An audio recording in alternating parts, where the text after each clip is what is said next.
ben hasoş.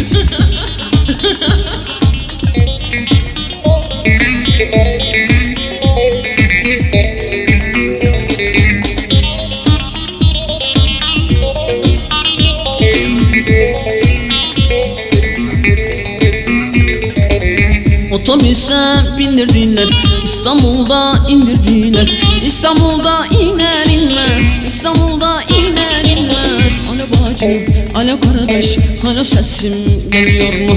Alo bacım, alo kardeş, alo sesim geliyor mu?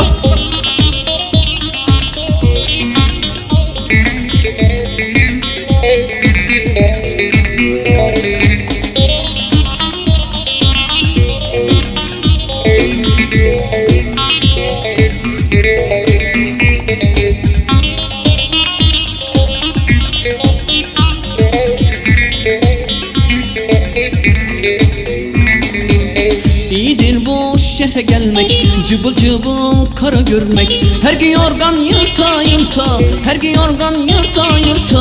Alo derya, alo hülya, alo sesim geliyor mu? Alo Sibel, alo Gökçe, alo sesim geliyor mu?